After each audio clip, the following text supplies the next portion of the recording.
Yo tengo la teoría de que tú eres una especie de Forrest Gump, que viviste muchas cosas históricas, estuviste en momentos de la humanidad muy importantes y que ni cuenta te diste, que te pasaron desapercibida. Yo nunca me di cuenta de que hiciera algo extraordinario. Fíjate, desde muy chiquita, que esa anécdota me encanta, viene el emperador Haile Selassie I a inaugurar el metro de Etiopía. Está la comunidad etíope, están los políticos, escogen una escuela para que haya una presencia de niños y escogen un salón de esa escuela, y a ti te toca estar cuando viene el emperador Haile Selassie a México. Pues sí, fui muy afortunada en que me escogieran, pero nunca me di cuenta que fuera algo especial.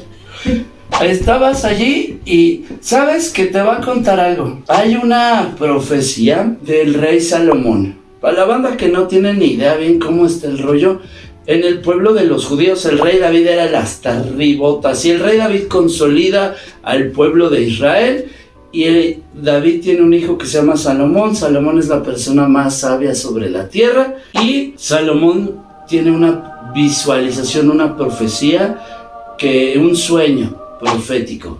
En el sueño sale que el sol va a dejar de brillar en Israel y va a empezar a brillar en Etiopía. El rollo de los Rastafaris es que Haile Selassie I es la encarnación de Jesucristo en la tierra. El catolicismo etíope es más viejo que el catolicismo romano. Y para ellos el emperador Haile Selassie I es la encarnación. Entonces, si tú hablaras con un Rastafari y le dices, yo estuve de niña cerca del emperador, para esos güeyes estuviste cerca de Dios, literalmente encarnado en la tierra. Como lo que es para un cristiano, que alguien dijera, este cabrón conoció a Jesucristo. Para ellos es eso, esta niñita estuvo junto a la encarnación de Dios literal en la tierra. Mira, nunca lo pensé así. ¿Acaso no lo viste venir? Y nunca me di cuenta de que estuviera con alguien especial. Tú ibas de niñita y a ti te dijeron, ay, fórmense, estás de haber dicho, ay, el sol, y tú, yo quiero irme yo quiero irme a jugar y ustedes me tienen con este loco. Algo así. Y de niña vivías cosas muy bonitas. En la cuadra de tu mamá, que me contabas con quiénes veías la tele, ¿en dónde ibas a ver? Que era la única televisión en la cuadra. ¿Con quién era? Cuenta esa anécdota que es preciosa. Pues sí, eran los nietos de Miguel Alemán. Ajá. Ahí estaba la mamá de Miguel Alemán y eran los únicos en toda la cuadra que tenían televisión. Y nos íbamos a meter mi amiga y yo. Ajá. Y todos los días nos corría la abuela. y al otro día regresábamos a ver la televisión. Pero te colabas con los nietos, o sea, ¿tú eres amiguita de los nietos? Sí, yo era amiga de los nietos. Ajá. Y estabas jugando con los nietos y se colaban, pero ustedes los convencían de vamos a ver la tele, muchachos. Nosotros no, ellos nos invitaban, y sabían perfectamente que nos iba a correr la abuela, pero a todos nos valía. ¡Miren el tamaño de esos huevos! Que para cuando llegaste, eso era en la Colonia del Valle, en Pestalozzi. No, en la Colonia Narvarte. Narvarte. La Colonia Narvarte, pero ya era la casa de Pestalozzi. Sí. Que para la casa de Pestalozzi, tú antes ya habías vivido en Tijuana y en la Roma. Sí, viví en la Roma hasta los 4 años y de los 4 a 6 en Tijuana. Y hay una anécdota también que me encanta de que tú en Tijuana, tu patio de juegos era la plaza de toros en Tijuana y que ibas con tus trastecitos. Sí, me iba con mi prima que vivía allá también, nos íbamos con nuestros trastecitos a jugar a la plaza de toros. Ahí estábamos en medio y nos dejaba entrar muy contento el señor que la cuidaba. Que también, fíjate, tú me decías que cómo cambia el tiempo, o sea, de unas niñitas jugando solas, o sea, están unas niñas en una plaza de toros con un señor y no está habiendo peligro, no está sucediendo maldad. No, y en una ciudad tan peligrosa como es ahora Tijuana, antes era muy, muy tranquila. Me decía Nani, a su mamá le decíamos Nani es la abuelita, y Nani era como el eje de todo, era el sol donde se movía nuestro mundo, ¿no? Sí. Nani tuvo una vida también bien loca. El papá de Nani era político y era... ¿Qué tanto era tu abuelo Quirino? Mi abuelo Quirino era doctor primero. Ajá. Y fue presidente municipal de Lerdo, Durango. Ajá. Tuvo muchos cargos, fue diputado o senador, no recuerdo bien cuál de las dos cosas fue, pero él era una persona muy importante. Que hay todo un rollo allá en la comarca lagunera, que el tren originalmente la estación fuerte iba a ser en Lerdo, sí, y se pasó para Torreón. ¿Y tu abuelo tomó esa decisión? Sí, él no dejó que pasara por Lerdo. Él no quería que se hiciera una ciudad grande. Siempre la quiso ver como un pueblito. Pues lo consiguió como los grandes, porque mira qué pinche pueblito. Es que allá tienen todo un rollo que mucha gente lo valora y mucha gente lo odia, porque Torreón ha ido creciendo muchísimo y Lerdo se quedó ahí. Lerdo es como las nieves de Don Chepo y de ahí no pasa pa' ni madres. Exacto, es lo que más se conoce, las nieves de Chepo.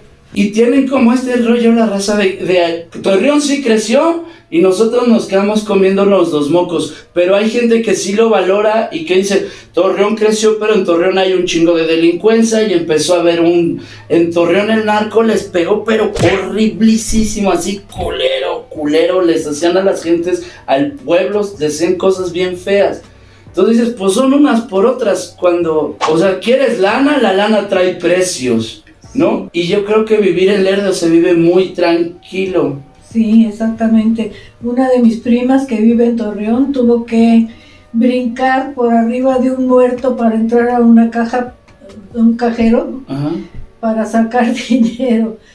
Literalmente tuvo que brincarlo para poder entrar al cajero. Que pues si hay gente de Lerdo viendo esto y escuchando, quiero que sepan que todo se le debe a nuestra familia. Cada vez que no estés muerto, tirado en el piso, recuerda, se lo debes al abuelo de mi mamá, ¿no?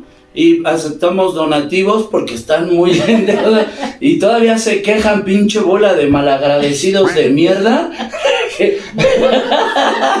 de que aquí no pasó el tren, pero no hay muertos tirados afuera de los cajeros. También un saludo para la gente de Torreón, porque van a decir ahora nos están tirando caca. En Torreón, tu prima se casa con don alguien en Torreón. Una hermana de Nani. Una hermana de mi mamá, sí, se casó con Santiago Lavín. Ajá. Sí, y él fue muy famoso allá. Tu tía Linda se casa con un Santiago Lavín y tienen a Caneto y Caneto tiene a Linda y a Esperancita. Sí, exactamente. Ok, eso. Entonces también la gente de Torreón también respétenos porque nuestra familia es de Abolengo en Torreón. Nosotros tenemos una familia muy chingona.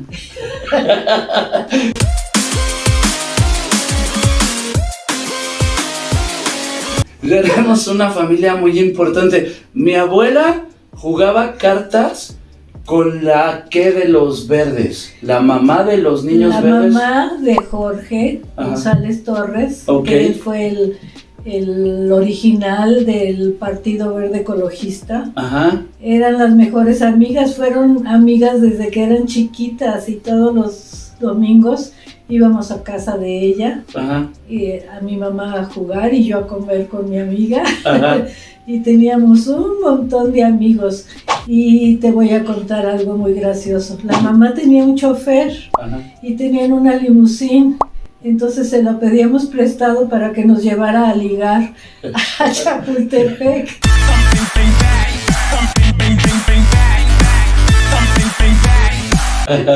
Y nos daba mucha pena ir en una limusín y nos bajábamos y caminábamos por todos lados.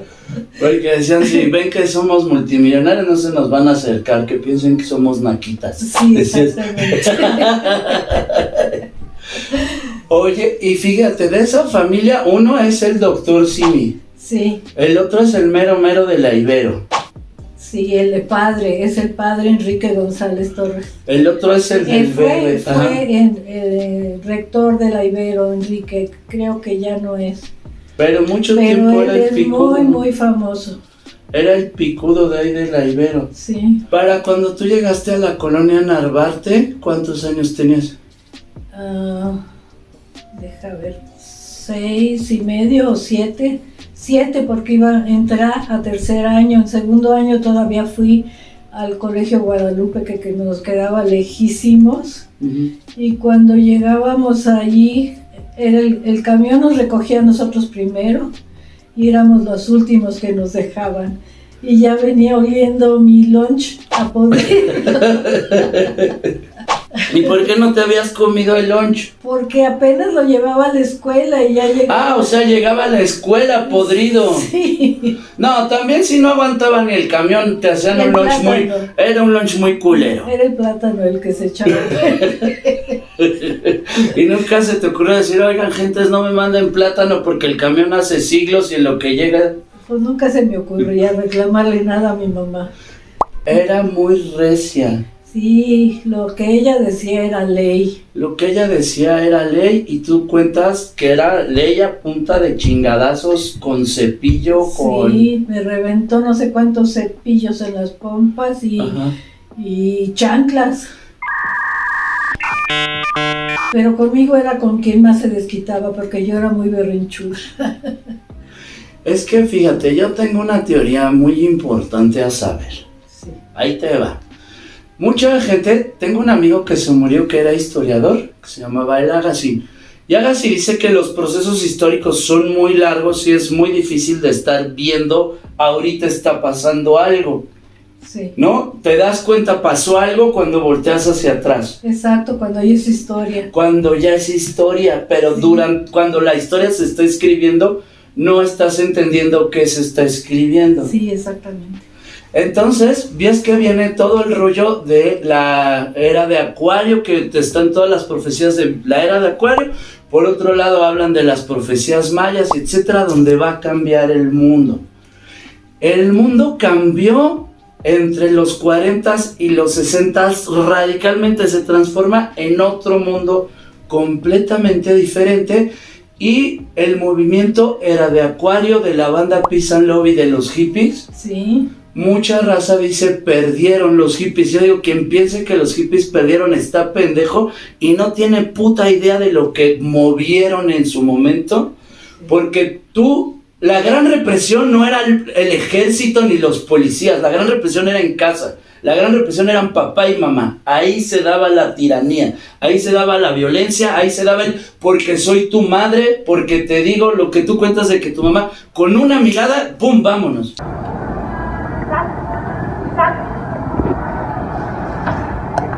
Exacto, con una mirada nos guiaba de una habitación a otra. Nada más tenía que voltear los ojos para saber que nos teníamos que ir. Y era, si mamá hizo un movimiento, es ya frío y ya no existo. Sí. En tus tiempos no era los niños a ver qué opinan, qué piensan. Los niños no existen, punto. Se callan y derechitos, codos fuera de la mesa y se nulifican. Sí. Eran tiempos donde nulificaban a las personas. Sí, sobre todo mi mamá era muy, muy dura con nosotros. Mi papá no tanto, era muy serio y nunca se acercó a nosotros a darnos un beso o algo así, pero era más buena onda mi papá. Que ahí la chamba del hombre era proveer, era yo doy lana y ya, hasta ahí queda la cosa. Sí. Y la mamá era la que cuidaba y además como tenían un chingo de hijos tenía que cuidar de no se me salga nada del huacal. Sí, exactamente. ¿No? Y a la hora que sucede todo el movimiento hippie rompen con la estructura familiar que es la base de toda la tiranía. Mucha gente dice la familia unida y que la familia y los valores de la familia, porque la gente, mamá, es inculta y es pendeja. No tienen la culpa de ser pendejos, pero son pendejos. La palabra familia quiere decir esclava. Sí. Quiere decir, viene fámula, que mi nani a las sirvientas les decía las famullas. Sí. De las famullas viene familia, que familia quiere decir esclava, que es como consolidan un esquema de esclavitud. Y todavía la gente defiende la esclavitud como pendejos. Y en el tiempo de ustedes del rock and roll, rompen por completo, se les revelan al esquema familiar y surge una generación que les dice, basta, gentecitas. Bueno, yo rompí esa generación casándome en 1960. Apenas 2 días después de cumplir 18 años. Pensé que me iba a salir de eso, pero entré a algo peor. Te voy a decir que, ¿por qué sí saliste? Por un detalle chiquito. Porque a nosotros no nos trataste como te trataron a ti. Claro que no, es que... Eso fue el cambio. Sí, así fue la ley de la vida. O eres igual que tus padres o eres completamente diferente. Yo los dejé a ustedes ser libres, gracias a Dios. Gracias a Dios. Y tocas el tema de que te casas. Cuéntanos cómo conociste con el que te casaste, porque también es una historia bien linda. Siempre he pensado que es muy raro saber, habiendo tanta gente en el mundo, cómo sabes que esta persona es con la que te vas a casar. Pues él era de Nueva York, de padre italiano, de madre griega, y vino a estudiar a México. Y un día se le ocurrió a mi mamá hablarles por teléfono a mis tíos. Su tío y mi tío eran socios en una tintorería y venían a ver una alfombra que se iban a llevar a lavar. Y estaban ellos cerca de la casa y pasaron a ver, a medir la alfombra. Y de repente oigo que alguien está tocando el piano muy bonito. Yo estaba en la cocina toda despeinada porque había ido a una fiesta el día anterior. Estaba con una amiga y toda fea. Y salgo a ver y ahí estaba el príncipe de mis sueños. Y tú toda mechuda. Y yo toda mechuda, pero así le gusté. Te ve el príncipe de los sueños y ¿qué hace? Me pide que lo invite a una fiesta y por coincidencia el otro día tenía yo la inauguración de la Alianza Francesa en donde iba a haber un baile. Fuimos los dos juntos y de ahí estuvo 6 meses en México y nunca nos separamos. ¿Te fuiste primero a Nueva York cuando se fueron a Estados Unidos? Él le llamó por teléfono a mi papá diciendo que se quería casar conmigo y mi papá me dijo que estaba loca.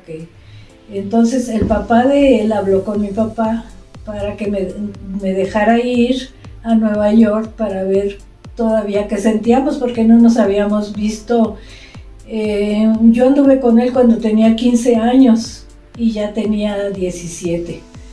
Entonces en 2 años no nos vimos y mi papá dijo que sí podía ir, pero con una hermana.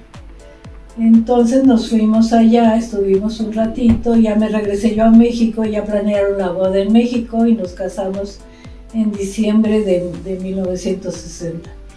¿Y te casaste por la iglesia católica, por la griega? Me casé por la iglesia, por el civil en México, por la iglesia católica en México, por la iglesia griega ortodoxa en Nueva York y por el civil en Nueva York.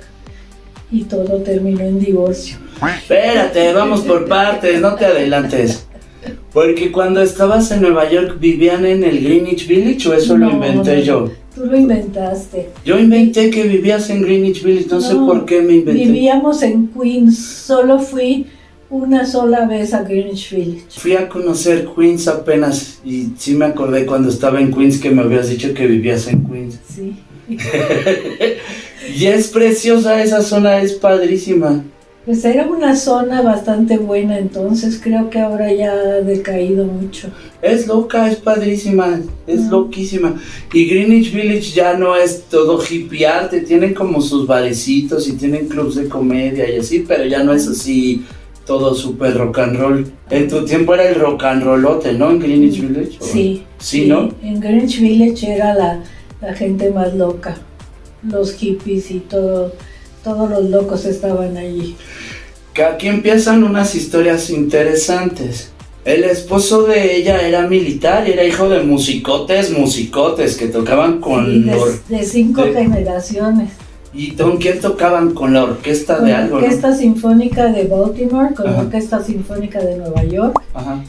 Y Bob, mi esposo, Ajá.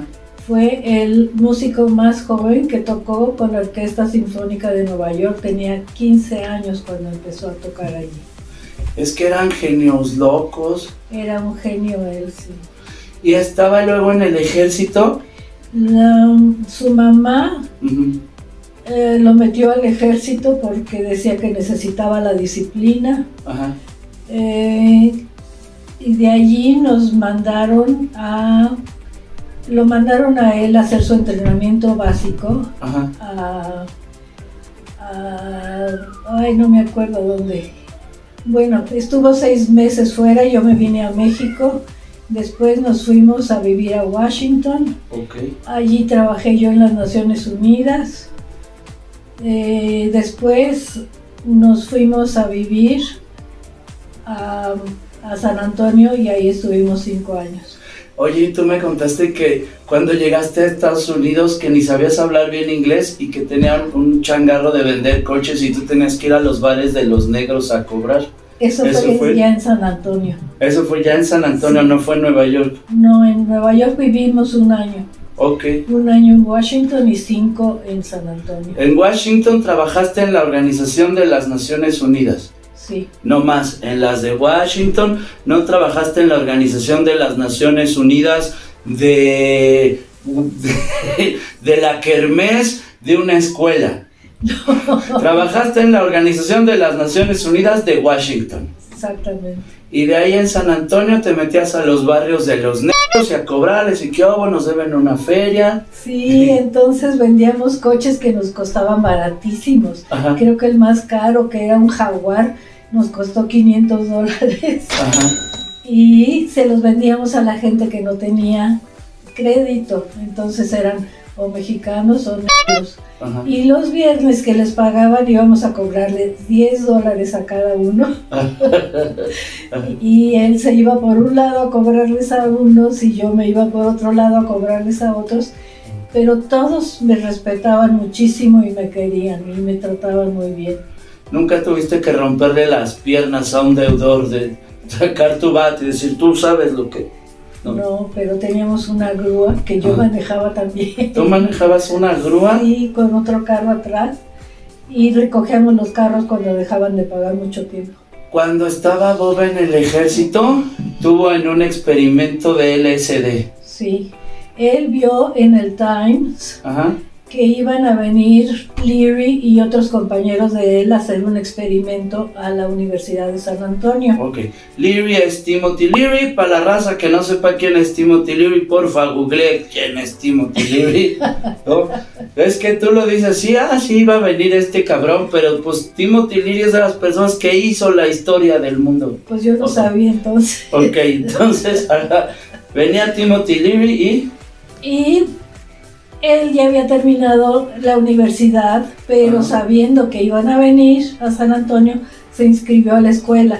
Ahí escogieron a los que tenían el IQ más alto y él salió con el IQ más alto y lo escogieron para hacer un experimento con LSD. ¿Y qué pasó en el experimento? En el experimento me invitaron a mí, pero yo no quería que me dieran drogas a mí, entonces me dijeron que solo me iban a hipnotizar y yo iba a sentir lo mismo que él estaba sintiendo con el LSD.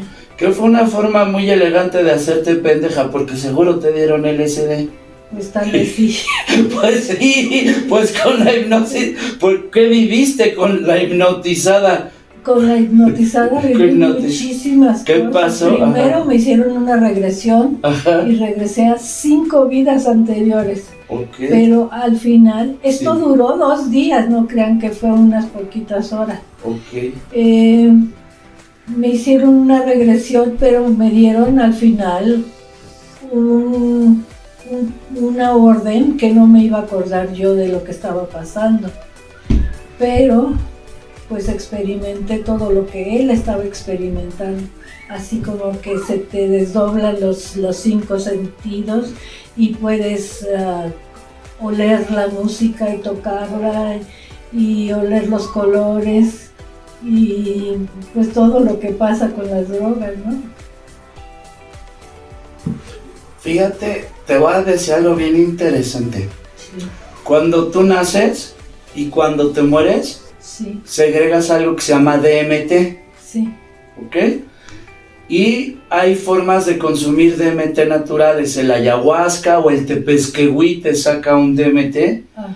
y según yo el LSD es un parientillo del DMT, o sea, están como en mismos caminos, los alucinógenos van como en un mismo rollo. Lo que dicen todas las culturas de antes es que lo que hacen peyote, hongos, etcétera, etcétera, rompen como la frontera para entender que el mundo espiritual está aquí. Esta es la explicación muy rápida.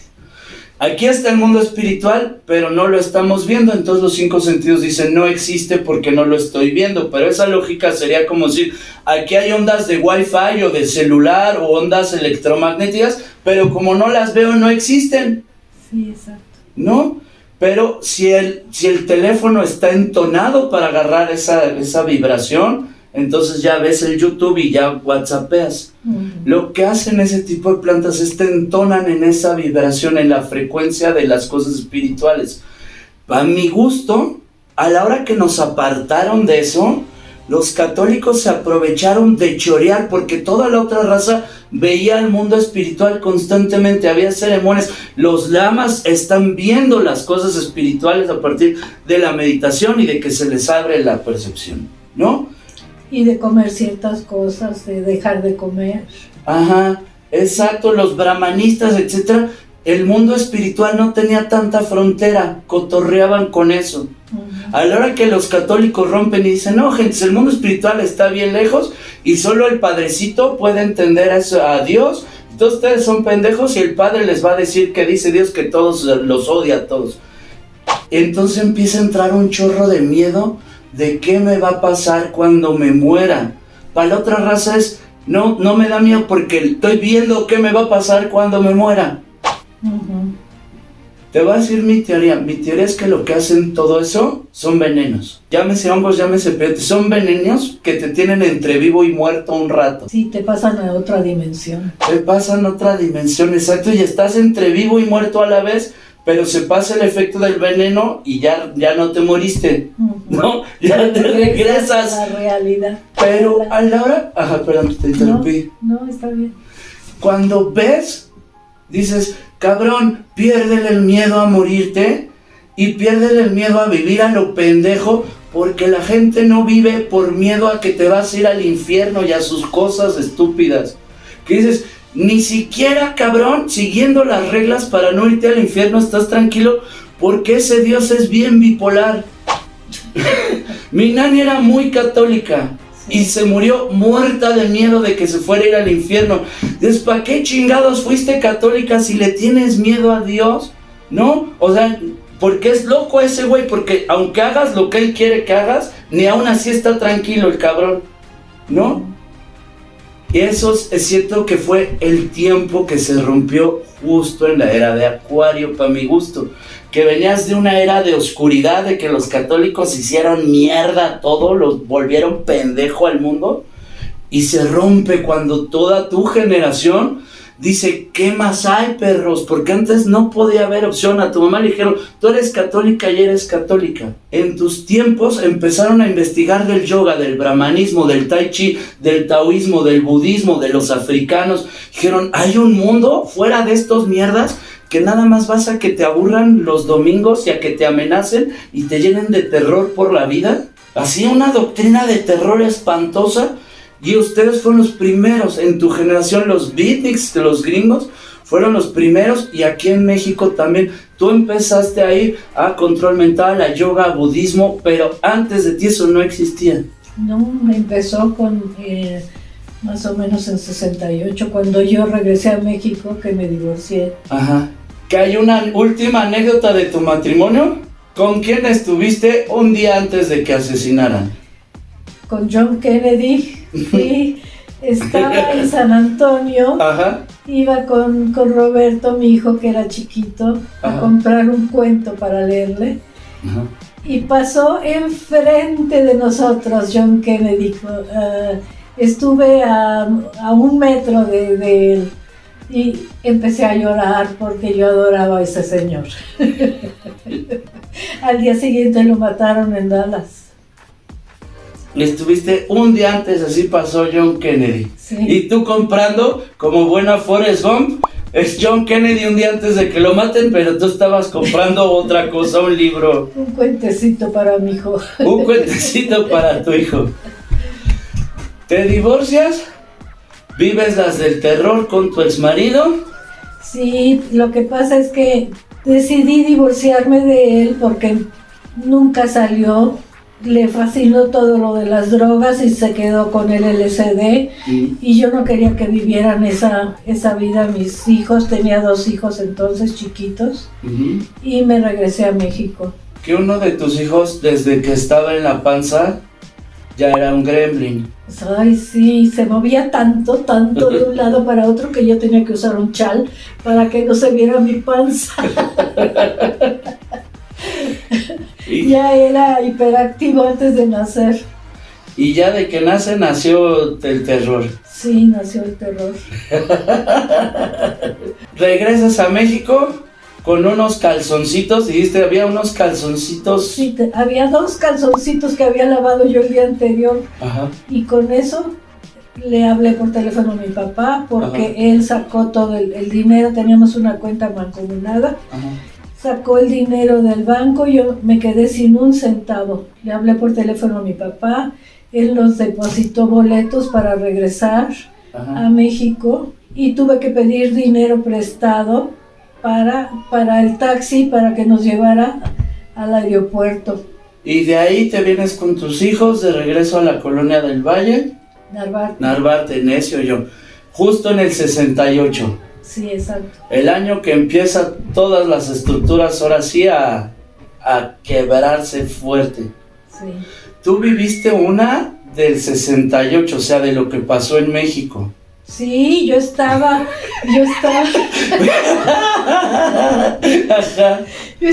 comprando zapatos con mi mamá y una muchacha. Ajá. Estábamos en Tepito. Ajá. Y de repente vimos que se venía un montón de muchachos con nosotros y policías atrás de ellos. Y empezaron a cerrar todas las puertas, las cortinas de donde estábamos comprando. Ajá. Y unos muchachos, nos subimos a mi coche y unos muchachos cargaron el coche entre muchos y nos sacaron de allí. Y uno de ellos le pegaron en la cabeza con un mazo y nunca se le quitó la bolladura que hizo en mi coche. Nunca se la quise quitar para recordar lo que había pasado. ¿Qué coche era? Era uno chiquito, era un Renault. O sea, quien se haya quedado con ese Renault trae una huella de la violencia del 68. Sí, este no se lo quitó, sí. Sí, pues yo creo que no, pues a lo mejor también se quedó para recordar lo que pasó en México. Hay un libro de un señor que dentro de estas cosas que a ti te pasan, a mí me pasan igualitas. Un día me invitan a un evento X en Chapultepec, va a haber una ceremonia ahí espiritual y de repente donde está la cita está un señor grande ahí conmigo. Yo empiezo a cotorrear con él. Resulta ser que es Antonio Velasco Piña. Antonio Velasco Piña es un autor que mucha gente dice es mentira y muchos otros dicen es un ser muy espiritual y te habla del 68 y de Regina. Él escribió Regina. Ah, sí. Y él me dice, ven, acompáñame porque tengo que sacar no sé qué de mi casa. Y me dice, por cierto, en ese cuarto vivía Regina. Pero así se hizo mi cuate ese güey, así. Ella fue muy famosa. Pues sí, pero mucha gente dice que no existió y que son puras mamadas y que no es cierto lo que ahí viene, ¿no? Pero tiene una visión que dice que lo del 68 fue un sacrificio de sangre, porque dice, mira, no es mal pedo, pero nuestros dioses no es el Dios católico. Nuestros dioses eran otros, y los de acá comen sangre. Comían sangre, ni mu. Así son nuestros dioses, ¿no? Entonces cuando había aquí guerras en las culturas mesoamericanas, la sangre se le ofrendaba a los dioses, y como que no tenían rollo, entonces lo ve desde ahí como un sacrificio de sangre para que empiece el despertar de México. Y serán peras o será lo que sea, pero el despertar de México tenía algo muy importante que hacer, terminar con el PRI, porque el PRI era la dictadura perfecta, ¿no? O sea, nosotros vivimos una dictadura muy similar a la de toda Sudamérica y demás, pero como aquí tenían la inteligencia de mover el títere que estaba al frente en la presidencia, sí, ¿no? Sí. Entonces ya la gente como que no entendía que había un dictador atrás moviendo las esferas, pero aquí hubo violencia, desaparecidos, muertos, como hubo en Argentina, como hubo en Chile. Aquí había también una tiranía asesina con una estructura espantosa. Sí. A ti te tocó vivir así, el alto PRI, cagada de perro, las altas mierdas, llámese Díaz Ordaz, llámese el otro pendejo, ¿cómo se llamaba? Luis Echeverría, ¿no? Sí.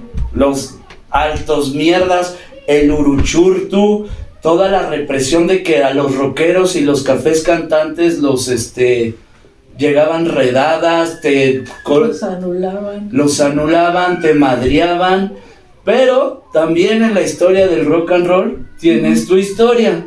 Sí. ¿Cómo fue tu historia en la historia del rock and roll mexicano? Pues estaba yo en México, Uh-huh. y muy famosos los Beatles, pero no tengo ninguna historia con Claro ellos. que con los Beatles no, con los que hacían rock and roll mexicano.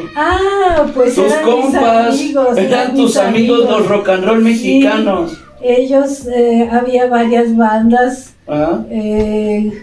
no me acuerdo cómo, los Sinners. Los Sinners. Uno de ellos iba a la escuela conmigo, pero eso fue antes de irme a Estados Unidos. Ok, eso fue antes. Antes de irme a Estados Unidos. Ajá. Y nosotros estábamos tras bambalinas viéndolos tocar, ellos nos metían con ellos a todos sus shows. ¿Y tú tradujiste canciones del rock and roll en inglés a español? Sí. Tú tradujiste la de El amor de Palomita, ¿sí, no? Sí, ajá. Ok. Bueno, ¿y te llevabas con quiénes? ¿Con los Sinners? Con los Sinners y con muchos otros, ya no me acuerdo dónde estaba, pues varias bandas, pero ya no me acuerdo cómo se llamaba. Pues en ese tiempo estaban los Locos del Ritmo, Ajá. los de Enrique Guzmán, ¿cómo se llama? Donde estaba Enrique Guzmán, todos eran mis amigos, sí. Tú te llevas con los de Enrique Sí, Guzmán. Ajá. ¿Cómo se llamaban? ¿Quién sabe los de Enrique Guzmán? Se llamaban... Bueno, con los de Enrique Guzmán y con toda esa, tú te llevabas con toda esa palomilla, tradujiste canciones y demás, y nos regresamos para acá. Eso que acaban de ver fue la primera parte de la entrevista con mi mamá, y la próxima semana o en 15 días sale la segunda parte. Ojalá que les haya gustado, con mucho cariño lo andamos compartiendo con ustedes y les mandamos besos en sus meros ombligos.